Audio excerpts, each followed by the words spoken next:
Hey guys, it's Graham here. This time I'm in Halifax, Nova Scotia, checking out the Garrison Brewery. It's quite a popular brewery, located at Pier 21. So let's head inside and check it out. My name is Daniel Girard. I'm the brewmaster from Garrison Brewing Company. Garrison started about 14 years ago, in 1997, here in Halifax, Nova Scotia. Over the years, it was founded by three individuals: Brian Titus, Frank Metcalf, and Mark Obermeyer. Those three guys are still involved in the brewery. Brian Titus being the president, Mark Obermeyer now manufacturing operation engineer is really involved right now, and Frank Metcalf as well. So it's a brewery that has started small and up to today has grown very well over the last 4 or 5 years mostly. We're producing about 5,000 hectoliter a year. For our operation, it's quite something. We're still growing, so every year we have addition of tanks. We're thinking about expansions, major expansion right now. So we're really lucky. We have the support of the community. Succeed to be successful. I would say it's very rare in the field that you encounter breweries that will have a very complex or extended portfolio. You will often see breweries with 3 or 4 products and maybe a seasonal once in a while. And the difference with us, Garrison, is I see it as if we're a brew pub, but in the micro brewery scale. That means that we have the chance for the brewery, chance for me as a brewmaster to produce a lot of products. So it's a little bit difficult to handle at times, but it's very nice because the satisfaction of making products that are really different keeps me on track. You know, summer is, for example, very busy here, and you're really on the products. You try to have them all on track and have the product all tasteful. And it's nice once, for example, fall comes to be able to be free a little bit, and once the production is not as extensive as in summer, then we can fool around a little bit and make new products. As you can see, here is our retail store, and we are open pretty much 7 days a week. We take brewery tours. We have 3 available every evening, and they're quite popular, especially with the local students. We do growler fills, another popular thing with the students that a few of the other local breweries do. That's a large glass jug, in case those of you aren't familiar. And you purchase it and then just get fills, and the growler fill is the equivalent of a 6-pack. So it's really a great option for people who want to be environmentally friendly and, save a little bit on their 6-pack of beer. And we're open early in the morning on Saturdays and Sundays to accommodate the Seaport Market crowd. A lot of people come in for the market, which is literally 10 or 20 steps across the way from us. And then in the summer, we get an insane amount of tourists from cruise ships. So they're coming off the docks and into our hospitality room and store every morning in the summer, and actually throughout the fall as well. So for about 5 or 6 months. So it can be pretty intense, but we love it. It's a really diverse cross-section of people from the States, Australia, Japan, China, all over. So that's exciting for us to kind of expose them to our take on craft beer. You have here the main products here. For example, our Irish Red. We have it's a nice toffee-like red ale. We have an amber for pretty much the people who are initiated to the microbrewing, the craft beer. We have here our raspberry, a flavored beer, very popular. A new one as a seasonal blackberry.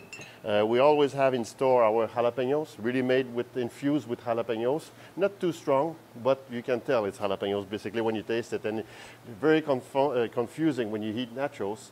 And then you wonder why the jalapeno comes with the beer instead of the jalapeno of the nachos. Very interesting. We have a nut brown ale, very like praline, nutty and chocolatey.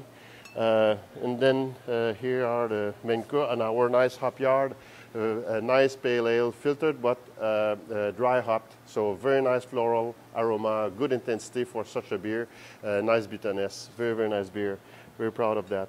Now we go in our very well-known now Imperial IPA, twice Canadian Beer of the Year, very nice double IPA as we see in the West Coast. Stands on its own. It's very, very nice. And then we start with the seasonals. When the fall comes, I don't have a sample here, but we have an Oktoberfest. And then after that, we go with the winter warmer, you know, made with cinnamon, brown sugar that gives a berry taste, and clove, and this year as well laurel leaves, which is quite original, but came from me traveling and being at one of my friends in Switzerland, and I had just cracked a leaf of laurel, bay leaf, and I just thought, my God, I have to introduce that in my beer. So, and it gives a hearty taste. So I really enjoy that. And we have our Martello Stout, which is like a sweet espresso, not that sweet, but really like a nice espresso you have in the morning. Baltic Porter, awesome. This beer is still in the style as a Baltic Porter, 9% alcohol, infused. I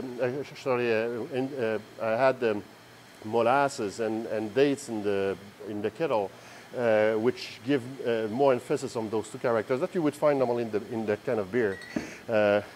Black IPA, this hybrid that encountered in the West Coast, in California mainly, when people want to have a blend of IPA and stout. We do it. We do dry hopping with it. And this beer, last Canadian Brewing Awards, won a gold in the Imperial Stout category. Surprised everybody. Nobody would expect it was a black IPA then. My nice Old Fog Burner in this year, 11.3% alcohol. That's the very, very high gravity, a lot of intensity, caramel, spicy, nothing added, but pure malt, actually pure two-row malt, which is original, but you serve it and you see salt amber. It's quite impressive. Right now, our Sugar Moon with a lot of maple syrup in the kettle. We have the Tree Field Harvest, a wet hop like does Sierra Nevada and a few other microbreweries. Well, Sierra Nevada is not a microbreweries anymore, but you know, influenced by them. Hops comes from the three producers. One in New Brunswick, and then we had the Ross Farm here in Nova Scotia, plus another farm, Meander River Farm in Ashdale here in Nova Scotia. We went there. I went to Ashdale Crop with the farmers and all their friends, and then we came the same day, and with the hops from New Brunswick, we brewed that, and it's very nice intensity, citrusy, lemon, aromatics, and at the end, nice bitterness that come up. So a beer that is not amber, very light in color, so very, very nice. My last little surprise in the field, the spruce beer. We went again to Meander River Farm, and we, as soon as the sun was not up, and 5:30 something in the morning, we went in the field with our friend Alan Bailey, who's the owner of that farm, and we cropped the spruce and fir trees, and the same day again we came down to the brewery and we brewed that. Big infusion with the tree, took the liquid and used it as mashing and sparging liquor. So that the beer is awesome. A lot of again molasses in it to give a little bit the character of what were the first settlers would do in the past to make their alcoholic drink. So it's inspired by that. The beer is awesome. I hope that in the coming year a lot more people will try this and see how original and as well nice it is. So that's pretty much that. There's a few mixing. Another very nice one, and with limited edition was an oak age barley wine, the oak age version of this beer, the Old Fog Burner. We had used barrels from Glenora, which is a whiskey distillery in Cape Breton, and the flavors that were added by using not only now oak, but as well this wood that was in whiskey for a long time gave the beer so many flavors, a lot of more complexity that for a beer that is already complex. So you see there's a nice array of products, and I think they're all good, very, very interesting, but all different. So none of them I would say, if you tried any of them, you could always find very distinct flavors, very different from one to the other. And there's more to do. There's more to make, but it's not all the product that we make. So that is nice for me, and it's nice for the brewery. It's nice for the customer to come and say, okay, what's new? And you know, you have people who still keep on drinking our red, which is for us, or our hop yard, or maybe the raspberry. That's all fine. But what is great as well is they can add something onto their car basically when they go home with the beer. So cheers, thank you for coming to Canadian Beer.